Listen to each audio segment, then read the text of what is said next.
What's going on, everyone? So, there were reports that came out about the San Antonio Spurs being linked to a Trey Murphy. And look, I would love Trey Murphy. I think you trade whatever you have to do, essentially, to go get a Trey Murphy within reason, right? I'm not trading like Harper and a bunch of firsts, doing all the other stuff. But like I've said, I don't mind the Spurs doing a little overpay, right? Because there is going to be competition. So, like, let's say, you know, reports came out recently that the Pelicans would be looking for something like multiple firsts in a young proven player. I don't know what the young proven would be like, because a 22, 23-year old, is he really, how proven is he, right? Like, is it somebody like a Stephon Castle, somebody like a Jeremy Sohan, is somebody like a, Devin Vassell? Like, what is your kind of parameters on that situation? But, like, let's say you could do something like a Jeremy Sohan and a couple firsts to go land a Herb Jones. I would do it, right? Let's say a team comes in and they're matching a similar offer. Say you have to overpay and you have to give like one more first or maybe a protected first. Again, it's justified. At some point, you're going to have to consolidate assets. At some point, you're going to have to consolidate players.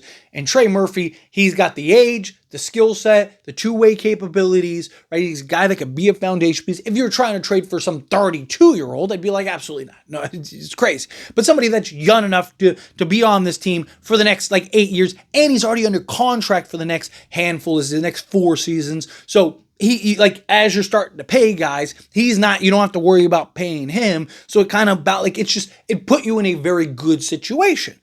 But again, you may end up having to overpay for Trey Murphy. If you can pull that off, I would love it. But there are kind of those questions of like, what would it cost you? One, would the Pelicans actually end up trading him? There's already a ton of reports that are like the Pelicans would be crazy to trade him, which they're not wrong, right? But another guy that is on the Pelicans that I think the Spurs should look to, that you can't trade for right now, which I think is good, but is Herb Jones, right? Herb Jones is somebody that he just signed a new extension, so he's not going to be trade eligible. I think he lines up in December. I think he's in the December, because there's the December 15th guys and then there's the January guys. I think he's available in December. But point is Herb Jones is another guy that kind of fills that need. A young 26, he'll be 27, so he's slightly older, 27, but he's still young enough to kind of fit that De'Aaron Fox timeline and the Wemby timeline. Like, guy, again, gives you legit two-way capabilities, can slot in either forward spot. He's 6'8", 6'7", 6'8". Right? You can even slot in at the 2 on occasion, but like really kind of either forward spot for you. Play some defense, hit some shots, right? Be that catch-and-shoot three-point shooter, that 3-and-D guy, one of the better guys in this league, but is also young enough to fit that timeline. I don't think would cost as much as Trey Murphy. I don't think he'd be cheap, but I think he'd be cheaper than a Trey Murphy. But what it would also do is it would also give you time to kind of really evaluate, right? Because right now it's like you kind of look at it, it's like looks to be a log jam at the guard position.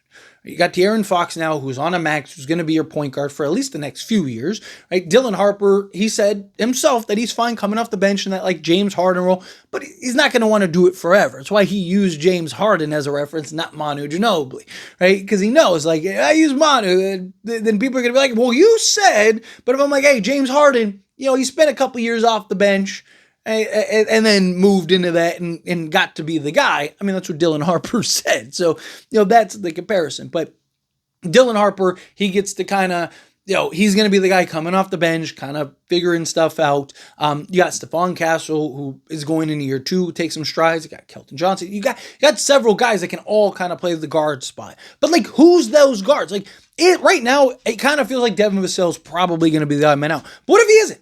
Like, what if he is really good and is back to that 19-point-a-game guy, and now he has a role and he is comfortable out there, and it was just a bad season for him because he's coming off of injuries and just, dealing with some inconsistencies and stuff, but he figures it out, right? And then it's like, okay, well maybe we shouldn't trade Devin Vassell. Maybe he is the guy we are going to keep because he's playing great alongside of De'Aaron Fox, and maybe he's buying in more on the defensive side of things, kind of being that two-way guard for you. We know he can get buckets when he's invested. We know he can play defense when he's invested. It's him kind of being willing to do and buy in on both sides. But if he's willing to do that, go a long way for a team like the Spurs. But, maybe he is just what we saw last year. And that's kind of the norm because you got De'Aaron Fox, you got Victor Wembanyama, you got, Harrison Barnes and Stephon Castle and Dylan Harper and all these guys that are now taken away from him, and he's not able to go out there and just basically take all the shots he wants and take whatever shots he wants. He has to play within a system now. He has to, where before it was kind of like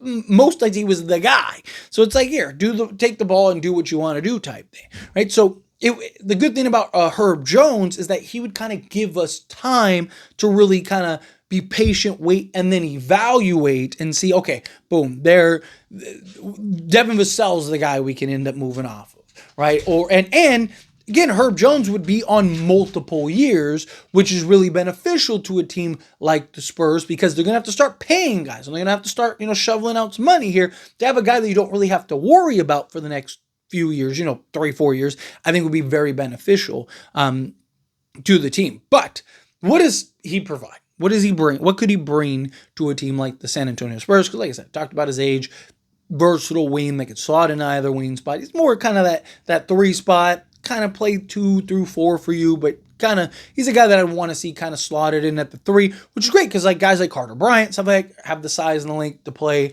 the 4, and you can go with like a Harrison Barnes at the 4 with like a Herb Jones at the 3.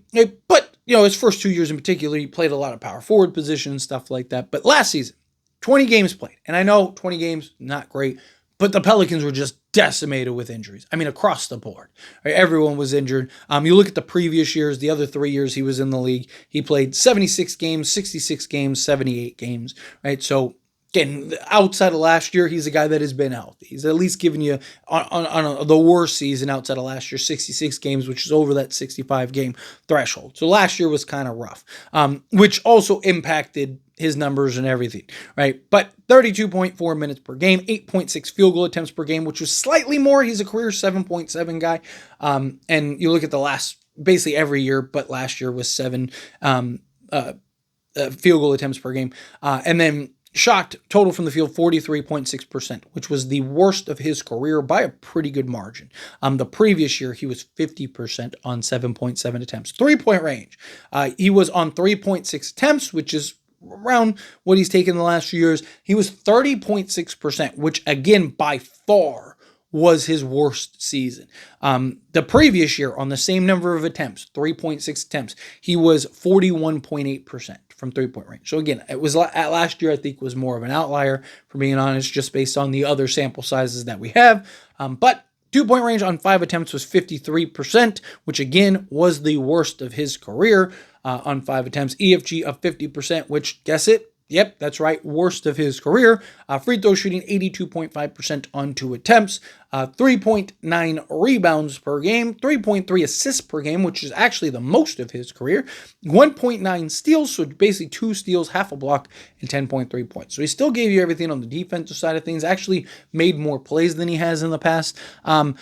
He's a guy that I really would look into if I was the Spurs, especially in place of like a Trey Murphy, if you could pull that off, especially if Herb Jones is kind of coming off the bench as like the 6th man or whatever. But anyways, always, this is a discussion, pass question to you. Let me know your thoughts and opinions down in the comments. That being said, if you haven't liked this video, hit that like button. Helps me out. We enjoy these types of videos, and I truly appreciate it. Not subscribe channel, hit that subscribe button. Turn on the bell notifications. Appreciate y'all. See you in the next one.